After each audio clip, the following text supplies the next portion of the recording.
What's up, Indiana fans? Welcome to another episode of the Indiana Hoosiers Roundtable podcast. I am Brandon Brown, joined as always by Todd Golden, and quite a bit of stuff to talk about today. Todd, some pretty big news on the hardwood.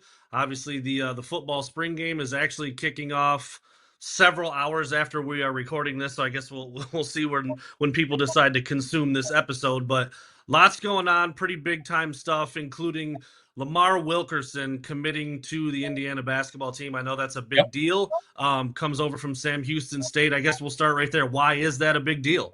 Well, he was Lamar Wilkerson, who's a 6'4" guard from Sam Houston, was one of the most coveted guards in the transfer portal. Indiana was in on him early. Eventually, Wilkerson whittled it down to Indiana, Kentucky, Auburn, and Ole Miss were the last finalists he listed. And he had visits set up at all four schools. Came to Indiana first, came to Indiana over the weekend. We wrote several stories about it, he posted pictures on his Instagram account and stuff. And I think a lot of people were hoping he'd commit straight away, which does happen occasionally, but he didn't. He went down and did his visit at Kentucky. And then he cut off his other visits. He never went to Auburn or Ole Miss. And so it became an Indiana-Kentucky head-to-head battle for Wilkerson. And ultimately, Wilkerson obviously chose Indiana, and I think he cited one big reason why, and that's because he has the opportunity to be a bigger factor here at Indiana than he would be at Kentucky. He said that he would be one of the guys down at Kentucky, and he wanted to be a priority, is the way he put it. In other words, he wanted to be the guy, and Indiana gave him that opportunity. Now, I'm sure it doesn't hurt that Indiana has NIL resources, but then so does Kentucky. So in a head-to-head battle, the first really high-profile recruit that Darian DeVries was in on, Indiana got. That alone is a big deal. And what Wilkerson brings to the table is, he averaged 20.5 points per game for Sam Houston last year, 4 rebounds. The biggest deal is that he was a 44.5% three-point shooter. So DeVries wants shooters on his team, and he got one of the best ones in the portal to come to Indiana. I mean, Wilkerson said the other day he was interviewed by Field of 68 that he's shooting his goal is to shoot 50% from 3-point range, which would be outstanding, obviously. So huge get for Indiana. Great way to kind of, the portal had been a little bit slow, and I think some fans were getting a little bit impatient, but that was a good way to kick things off in a week where IU has had 3 players commit to the program, 2 yesterday as well. So a big deal. And, Darian DeVries has won a lot of hearts and minds with this one. Great segue into my next question. With that Final Four that you mentioned, Kentucky's Kentucky. I mean, that's a blue blood of all blue bloods. Auburn was the number 1 overall seed in the tournament, and Ole Miss had a nice run in the tournament as well as a 6th seed. Certainly Indiana would be bringing up the rear, at least this past season, of those 4. You mentioned the NIL dollars. You mentioned the potential role for Wilkerson. But what about Darian DeVries' role in all of this? Like, how big of a feather in his cap is it, and what does this say about his prowess in the portal and maybe on the recruiting trail as well? Yeah, one of the big things that came up when Wilkerson spoke on Tuesday was that after he did his Kentucky visit, DeVries specifically went down to see him in person on Tuesday to seal the deal. And I'm not trying to make this some sort of bag on Mike Woodson thing, but one of the things that Mike Woodson was not renowned for was, chasing recruits. Whether that was fair or unfair, he did not. It would have been a surprise to hear Mike Woodson fly on a whim to go see a recruit. So in that sense, Darian DeVries has really presented a contrast from the previous regime. That doesn't mean Mike Woodson didn't get players, because he did. But this one, though, was a fight. And DeVries put in the extra mile to win that fight. And he won that fight against Kentucky. Now, most people think Purdue is IU's biggest rival, and they probably are. That kind of depends on where you are in the state. If you live in the southern third of Indiana, as I did for early in my career, I worked in Jeffersonville, so I got to experience this firsthand. Kentucky's a bigger deal than Purdue is down along the border, partly because the fans down there never hear the end of it. In the Louisville TV market, for example, I mean, Indiana gets covered, but they're third behind Kentucky and Louisville in terms of media coverage. So the fans down there are especially rabid about IU because they feel sort of put upon. Kentucky has been, quite honestly, in the last 20 years, a better program. So, and for the longest time, the teams didn't play each other. They do resume their series next year, but there's a lot of cross-pollination between the fan bases, especially in the southern third of the state. Neither of the fan bases are terribly humble. Kentucky fans, I love Kentucky. I lived there for a bit. So I say this with love, but Kentucky fans are not the most humble people on earth. So there's a lot of trash talk that goes both ways. And, Indiana did beat them in the 2016 tournament. That's the last time they met on the court. But, there hasn't been a whole lot of reasons for Indiana to kind of crow to Kentucky fans. So for DeVries to get a win against Kentucky specifically, it's a big deal. People may not want to acknowledge that, but that is a nice one to get over one of your rivals. So that part of it was big too. So in terms of making a first impression, DeVries couldn't have done a better job if he tried. I mean, he got a big recruit. He beat Kentucky for it. That's he's not going to eat. He's not going to have to pay for a meal for it. Let's put it that way. Do you think, and you just listed several of the reasons why it's such a big deal for Indiana to get that battle in the portal, a win in that battle in the portal against Kentucky? Do you think DeVries is already well aware of stuff like that? I mean, he's only been on the job a little while. You mentioned the rivalry with Purdue. Now, this is even kind of news to me. I didn't realize it was such a heated rivalry with Kentucky, but it makes sense geographically. Do you think DeVries is up to speed on all of that stuff and realize how big of a deal this might be? Oh, I'm sure he has to have some awareness of that. If not, I'm sure he's been told. Yeah. It's the Kentucky thing has been a frustration for Indiana fans for over a decade now because I don't want to rehash the whole IU Kentucky thing here, but IU beat Kentucky the year IU was number one or ended up being number one in the 2012-13 season in Bloomington on a last-second Christian Watford shot. It's a famous shot, iconic in Indiana lore. Kentucky, then it depends on who's doing the telling, but which side, but the series ended after that game. They only met, I believe, once. No, they met in the tournament. I'm getting things I should stop talking, but they haven't met in a regular season game since then. And that series, it was a big deal when Woodson was able to get that series going again. It's a 4-year deal starting next year. So, but for a long time, it was like, why don't they play us? Blah, blah, blah. I always thought it was a little bit beneath IU fans to worry about it. But, if you think you're equal to them, then don't complain about not playing them because it seems kind of desperate a little bit. But from a pure college basketball fan standpoint, they ought to be playing. I mean, it's a great game. Yeah. Several of them early in my career, both, they used to play at the Hoosier Dome, the RCA Dome. And it was an awesome atmosphere. It was sold 50-50. It was blue and red. It was a huge crowd, and it was a great atmosphere. The ones at Freedom Hall were good, too, for a different reason. It was more intimate. And but, it's good for both fan bases, and it's good for the IU fan base that they were able to get a win over Kentucky. Now, that matters now. Wilkerson has to live up to it, and DeVries has to build a roster that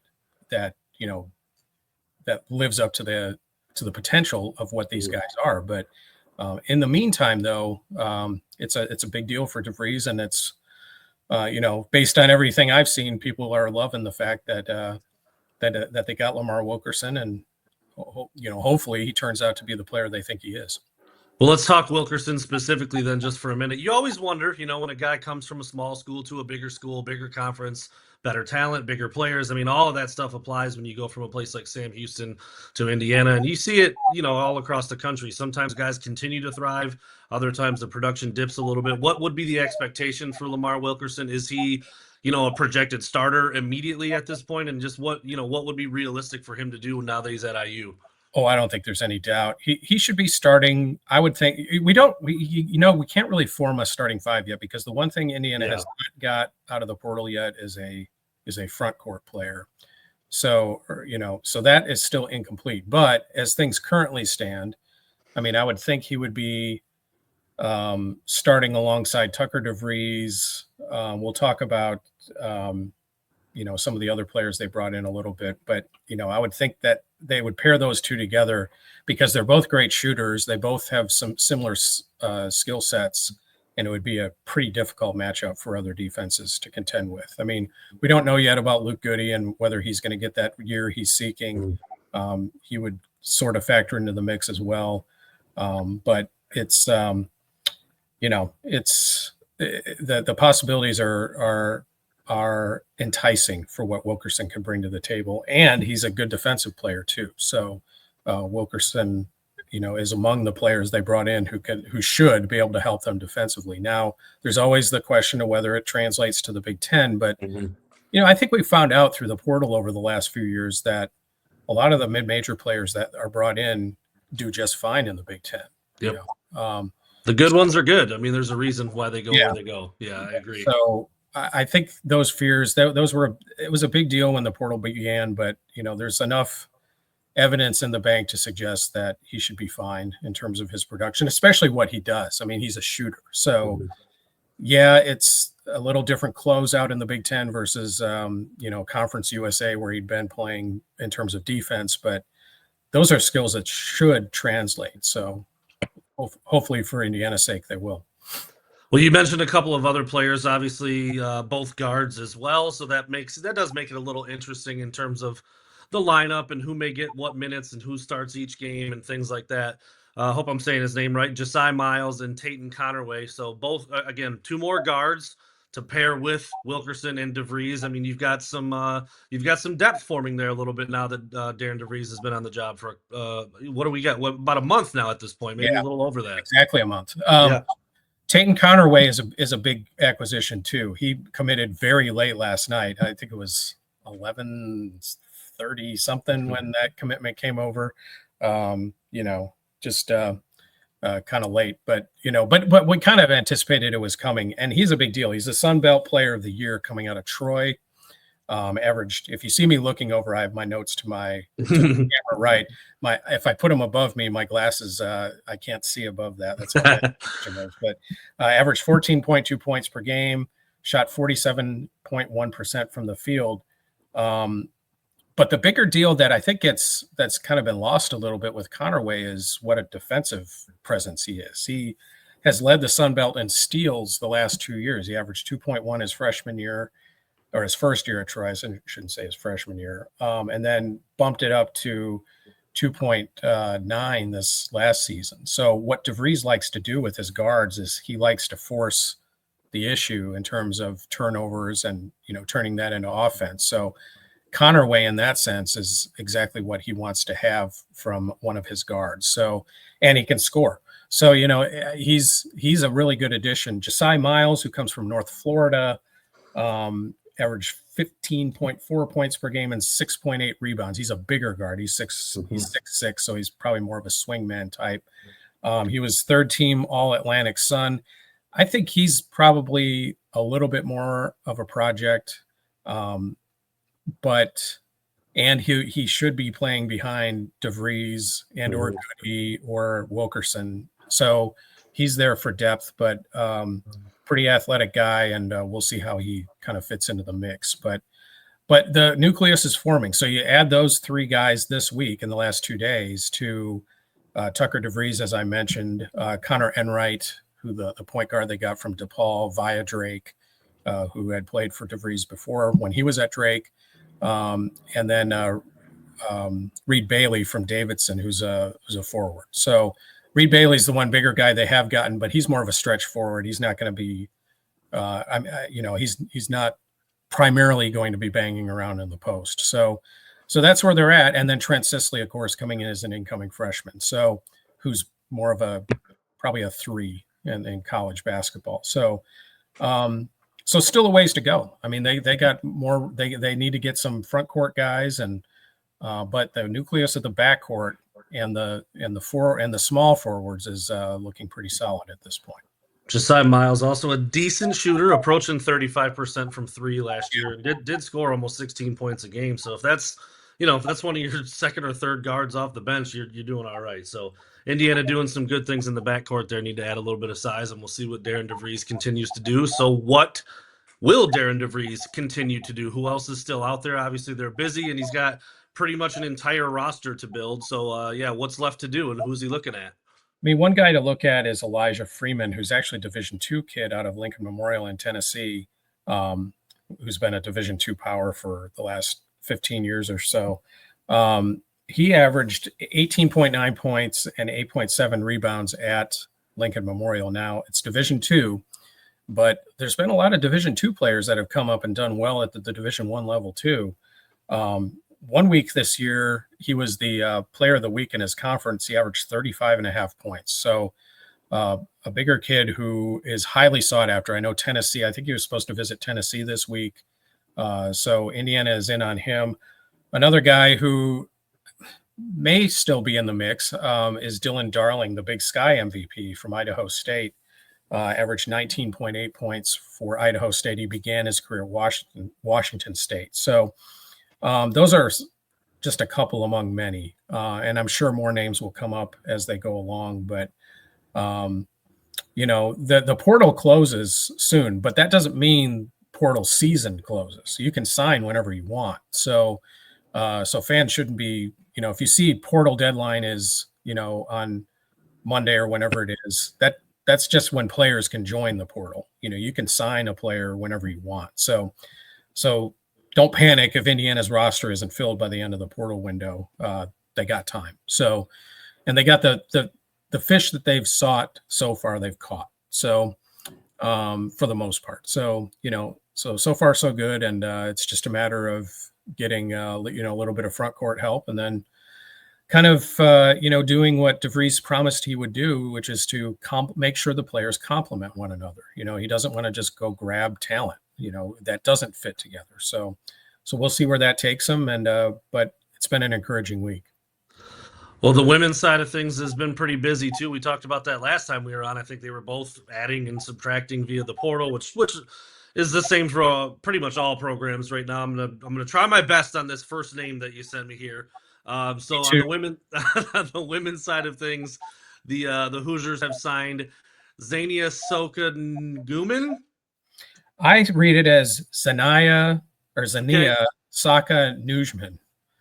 So hopefully I didn't butcher that too badly. We're all over the map on that. I'm sure we'll hear it at some point or another. Yeah. And then Adessa Noyan. That's a little easier one there. But two more players added to the women's roster. What's that all about? How's that roster taking place on the women's side? Yeah, it's the effort to continue to get bigger. Both players are 6'3" forwards, so and more athletic. Neither one of them played a ton at their respective schools. Big Z, which is what she calls herself. So let's do that. Much easier. She came from UCLA, and she was a highly touted 5-star and all that. Came out of the state of Maryland, but got injured last year. She was stuck. She was on a super team. I mean, that UCLA team was obviously number one in the country, and just didn't really get a ton of playing time. She averaged 1.5 points per game, but the potential there is really high, and especially if she's given the chance to play as she should be here at Indiana. So nice pickup. She was recruited by Indiana out of high school. She obviously committed to UCLA, but that's what sometimes you put in the effort and it comes back to you. And this is an example of that where, if you stick with a player, even after they've committed, not saying that Indiana tampered, that's not what I mean by that. But if you develop a good relationship, it can pay off. And it did in this case. Adessa Noyam played at Virginia last year, averaged 5.7 points per game. Like I said, also 6'3". So we'll see where she fits in. You add them to Chloe Spreen and Phoenix Stotyen. I'm going to mess that name up for sure. In terms of who Indiana's added from the portal. So still, they still have additions to make as well. So we'll see what they do in their effort to get more athletic and quicker and, to compete in the Big Ten. So, but, two players who have some upside and, I'm sure Terry Morin is excited about their potential. So lots of work being done on the roster when it comes to both basketball teams. And a lot of work has been done by the Indiana football team, and they will, I guess, put a bow on that a little bit for the spring session anyway. Mhm. Later today, like I said, as of 1:30 this afternoon, we are recording, and the spring game takes place tonight. So whenever you do get a chance to listen to this, keep that in mind. But yeah, what's the expectation for the spring game? I mean, across the country, you've seen some programs canceling it altogether. A lot have changed the format. And there's always been different formats. Sometimes it's been a ones versus ones. Some places draft up teams, so you've got a kind of a hodgepodge of who's out on the field at the same time. What's the expectation for the Indiana spring game in year 2 under Curt Cignetti? Yeah, Indiana's kind of downplaying this one. I think that's my opinion. It'll be offense against defense. They have a modified scoring system, all the normal scoring you'd have, plus I think it's 4 points for a defensive stop for the defense, and there's one other modified one that I'm forgetting, but like forcing a turnover, maybe a defensive touchdown, different things like that. Yeah. So it's not a real game per se. It's tonight at 8:00. If you're listening to this before that, it's free. Parking is free and all of that. Not on TV and not streamed, which that's a trend that's kind of taken hold in the Big Ten this year. Very few of the teams have had their spring games televised. And, you mentioned it, Brandon. I mean, the fear among coaches, and I think it's overrated myself, but is that, we're just advertising guys for the portal. I mean, every football coach I've ever been around doesn't need to watch a spring game to know which talent to go after in the portal. So I think that's a little bit paranoid on the part of coaches who cancel the spring game. That being said, and I'll get into the whole where spring game fits into the Indiana culture here in a little bit, but in terms of purely what can be shown by Indiana tonight, it's the first chance for the fans to see the new quarterback Fernando Mendoza. And it'll be the first time we've seen him against a defense. So we get to go to practice, but we don't get to see much. We definitely don't see any offense versus defense. What we do see is some throwing drills, and that's about it. So we can see how accurate he is with his arm. We can see how he throws a deep ball, but we haven't seen yet is how he handles pressure and, coverages and things like that are a little bit more sophisticated than you see in a practice. So that'll be worth watching. It'll be interesting to see. Everything I've seen out of Mendoza has been encouraging. He does throw a good deep ball and has a nice touch on it. Receivers seem to be appreciative of the ball he throws. So that's good. There's some new faces out there. One who's impressed me has been, he's not new to the Big Ten, is transfer running back Roman Hemby, who played for Maryland for a number of years. And he's been good. He's, as you'd expect him to be. He's an older guy. He's got 1 year left. And, it should be a relatively seamless transition from Justice Ellison and Tyson Lawton to Roman Hemby and Lee Beebe, who's also transferred in from UAB. But Hemby's been the one who's kind of stuck out with me. He's looked really good and does a good job of taking advantage of holes and things like that. And he can catch a ball too. So that's one. And then it'll really be the first time we've seen the defense in anger. So, there's some new things out there. Like Mikhail Kamara's moved over to the other side. He's going to be playing the stud spot, which he played. He was just strictly a defensive end last year. So that'll be interesting to watch. There's some guys there's not a whole lot of new starters. And the one that there might be is a guy that we know. It could be Lewis Moore, who played at Indiana previously, went to Ole Miss last year, and then he came back. So, but there are some guys who weren't starters last year who will be this year. Guys like defensive tackle Tyreek Tucker, linebacker Elijah Hardy, who looked really good when he played last year. So did Tucker, for that matter, and a few other guys like that. So and they're tackling. So it'll be good to see some tackling and see how that goes. And it's a spring game. It's basically a scrimmage, so you don't want to go crazy in terms of what you do see, but it'll be nice to get a snapshot of where this team is. And that's what it is. It's a snapshot. It's not the permanent thing. And, the portal opened yesterday for football. And so we'll see what it actually looks like when they reconvene in August or late July. But,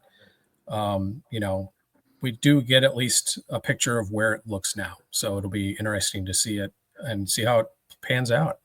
I find the different approaches kind of interesting. I was actually on local radio in the Ann Arbor area yesterday talking about Michigan spring game coming up this week, and they do a draft. So they draft up teams and they play a little bit more of a competitive game.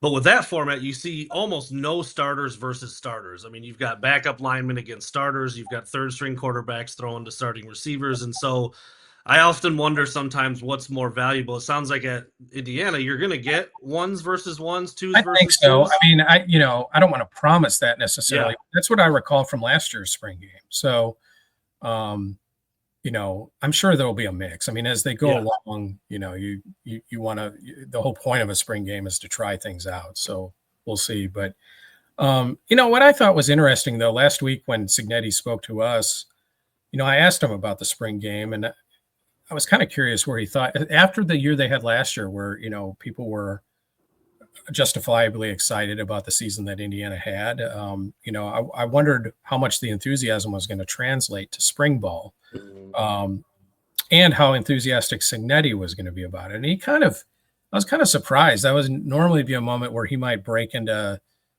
a salesmanship mode, but he kind of downplayed it. He basically said, it's basically just a scrimmage. So, and I asked him in the context of Nebraska canceling their spring game. So he answered it within that context. But it's weird because here in Indiana, and other places, the spring game is a big deal. Like Nebraska, it was a big deal that they canceled at Nebraska because they sold the thing out. That would never in a million years happen here in Indiana. That's just not part of the culture of this state. I mean, take Notre Dame out of it because their focus is not inside the state of Indiana. They're a national focus. They're football first. They're in the state of Indiana, but they don't really belong to the culture of Indiana in that sense. But the other schools in the state, spring football has always been basically an afterthought. People pay attention to it to a point, but they don't live and die with it. And so what I think we're finding out is Indiana football fans. I wrote a column about it yesterday. I was like, "Are you up for this? Are you, what's your level of enthusiasm for the spring game?" Because we know in other places people get jacked up about it. And the response to it was not surprising. Most people were like, well, I'm into football in the fall. I'm not going to go crazy over football in the spring. So that's just the culture of Indiana. It's like that at Purdue. I'm a Ball State graduate. It was like that at Ball State. I covered Indiana State for years. It was definitely like that at Indiana State. It's just spring football isn't a part of fans' consciousness as much as it is in other places. So given that, I'll be curious to see what the crowd is like tonight. Yeah. I know my colleagues and I were talking about it recently, and I don't think any of them thought there'd be more than 10,000 people there tonight. So, at other places that'd be embarrassing, but here that's actually pretty good. So we'll see. But here's the other problem with the portal, or with the spring game, is that in the past, it really was kind of a litmus test of where you were as a team. You didn't add anything after the spring game. And now with a portal window open, I mean, who knows who Indiana's going to add, who might leave. Yeah. So it really, it's not as definitive as it once was in terms of, here's where we stand and here's what we need to fix. I mean, it does present those things, but you have the opportunity. This is very much a work in progress. So it's a snapshot of a moment. It's not, is it a fair assessment of where the team is going to be when camp starts later this summer? I don't think so. Other than a few key pieces. So, and this portal window is going to be nuts. I mean, we've already seen it, the Nico Imaliva saga is getting the most attention, but we've mentioned the house settlement on this podcast before. I thought this was going to be a house settlement free week, but it's not. Because that hasn't been dealt with yet. This football window now enters the same mode that basketball did in terms of players wanting to get their deals done before the clearinghouse comes into effect. I mean, the money spent in basketball has been significant. Football, it's going to be crazy. It's going to blow people's minds. And it makes me wonder whether, some players who might have thought to be safe within their programs are going to test the waters, because why not? I mean, this is the best opportunity you're probably ever going to get to make some money, NIL money, unregulated NIL money in college football right now. So, it's going to be chaotic. It's going to be crazy. And it does kind of render these spring games a little bit less important than they might have been otherwise. Yeah, it's a great point you made. I mean, I remember, every year basically that I've had this job, you'd come out of this, not every year, transfer portal's been around the last few now, but you'd come out of spring football and you could start to pencil in, all right, here's what the offensive line's probably going to look like.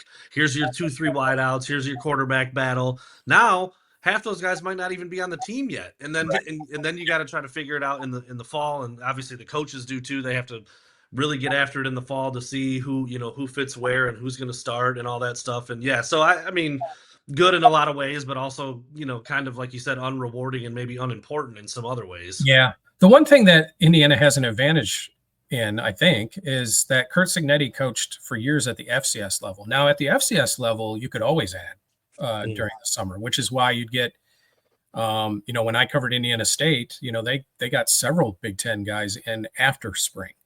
But that was only an FCS for many years up until the portal existed. Their rules were a little bit different. So, but Cignetti recruited with that. So for him, adding guys, in May, June, whenever is not a big deal to him. So it's not some big adjustment he has to make. He's used to it and, knows how to sell guys after after they've gone through a spring somewhere else. So in that respect, Indiana might have, a slight advantage over some other schools. But by now, I mean, this isn't the first spring portal window either. So, it's kind of baked in. I think most of the coaches they don't like it, but they're used to it. And so that's where they go from here. So, but yeah, it's crazy. The numbers that I've seen thrown about it in terms of collectively how much is going to be spent is insane. I mean, I saw somebody quote, I think it was Yahoo quoted 50 million overall, not like one program, but in terms of what's going to be thrown around in a window that isn't very long. I think it ends on the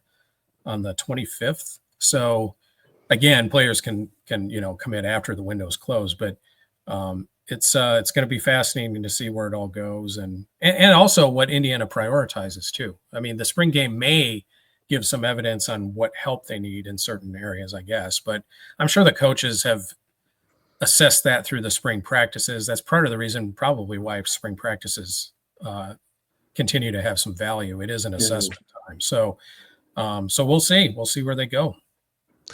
Well, last but certainly not least, also a football related note, the Sunshine Scooter, Lee Corso himself has announced, and ESPN, I guess, has announced, on his behalf that this will be his final go around, and actually just one more week. He's not even going to do the entire season of his college game day shenanigans with the headgear and all this stuff. I mean, he's 90 years old. It's been trending this way for a little while.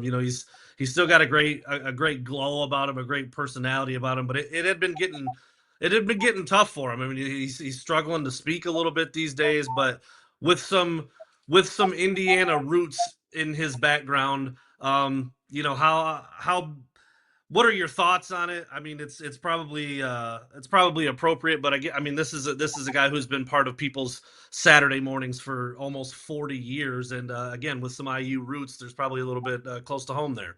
Yeah, no doubt. What a life lived by Lee Corso. I mean, yeah, man. He's been around so long. I grew up with him. I mean, the Game Day show started in 1987.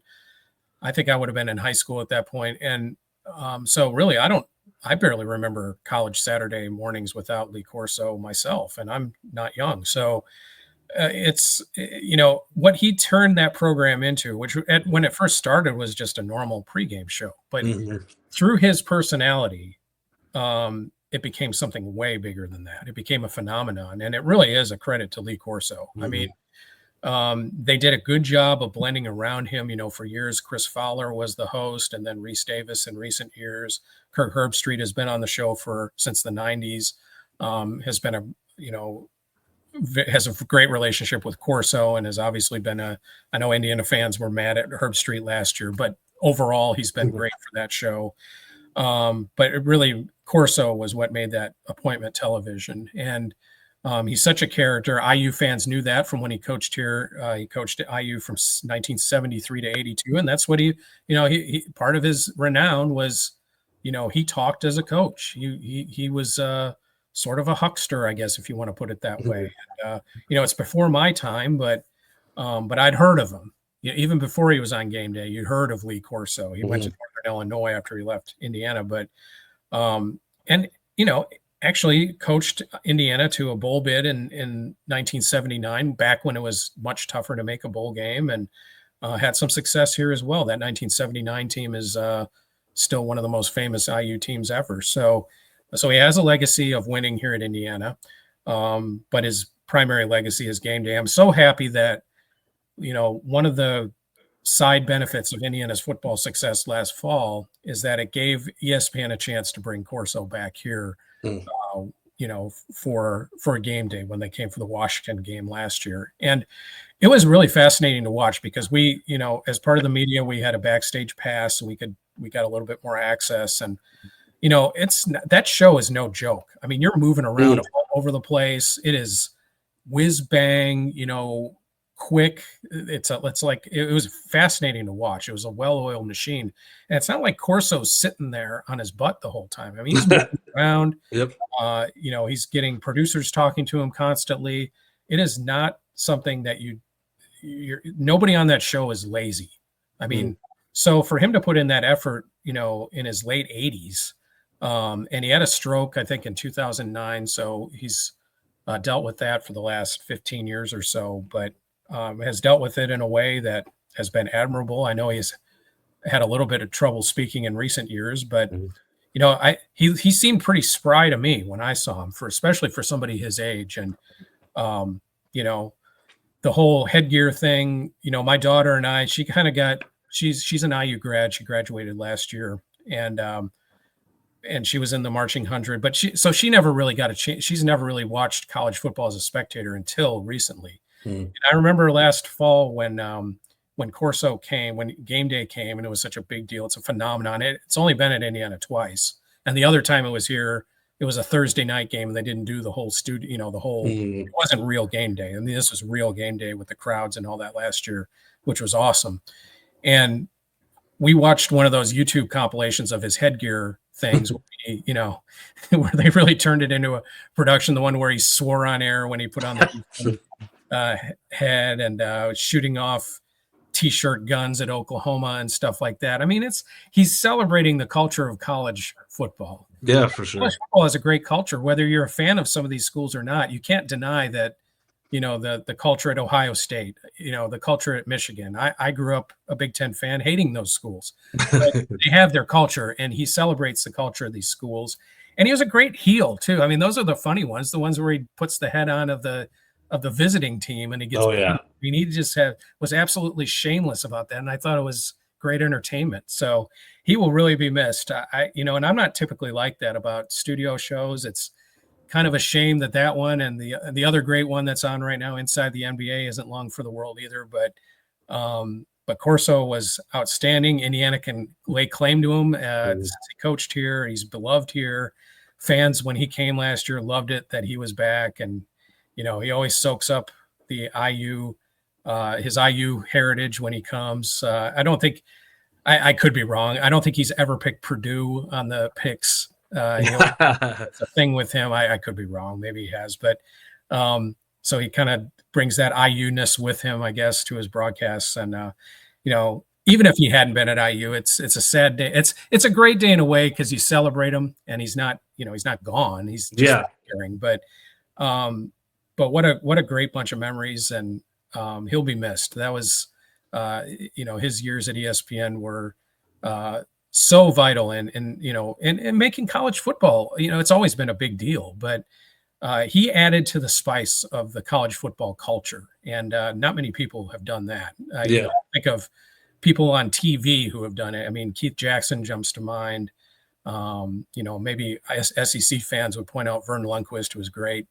But he certainly added something. People are never going to forget Lee Corso. And what more can you say about somebody than that? What a great legacy. Yeah, I mean, very, very well said. I feel honored to have at least said hi to him and shook his hand one time at a Michigan game. That's like you said. I mean, he's been doing it virtually since I was born. I was born in '84, so I was 3 years old when he started rolling with that program. And Yeah, part of everybody's Saturday morning felt like he was, in your living room. Sometimes he'd let an F-bomb slip here and there. He'd do something crazy with Yep. with a prop or an animal or the headgear, and it was just, I don't know how many times I've, at some point been like, did you see Corso earlier today? Like just something, something that he did or said, or something with the headgear, like you said, at the away games and stuff like that, picking the away team, things like that. So yeah, and we're kind of going on and on like he's passed, but he's just hanging it up, and that's Yeah. a cool way to go out, kind of ride off into the sunset. Yeah, So it'll be interesting to see how ESPN handles that. I know Yeah, they that'll said be in their very release cool. that they're going to do like a week of celebration and stuff like that. Yeah, Which, in terms of ESPN personalities too, you think of the iconic people that they've employed. I mean, he's right there for sure. near the top. I mean, he's not an anchor, Sports Center or anything like that, but ESPN really made made him famous, and it's the one show on ESPN that has never really slipped. I mean, if anything, it's gotten better over the years, and the personalities that they've mixed around it. Even Nick Saban's been pretty good on there. Mm-hmm. I kind of wondered how he was going to be. It's a fun show to watch. It's really informative. I don't stand for many shows. Most shows I don't get to watch anyway because I'm usually at a game. But Right. That show was worth watching, and certainly Corso was the main reason why. Very, very much so. I think, I think of all the people throughout time that had ESPN on their paychecks, he's probably on the Mount Rushmore. He's probably up there, top Certainly. 4. I mean, there's certainly an argument to be made. So yeah, that'll be cool. That'll be really cool to see what they do as he gets ready to hang it up after just the opening week of college football. I don't think they've announced where that's going to be yet or anything like that, but they did say that he would do one more show, and then that would be it. So yeah, former Indiana head coach Lee Corso hanging it up at ESPN. So that's a good way for us to kind of put a bow in this show as well. So Todd, thanks so much for the time again, man. We will be back next week. Lots of news happened over the last 7 days, so we'll see where we're at next week when we come back. Sounds good. See you then.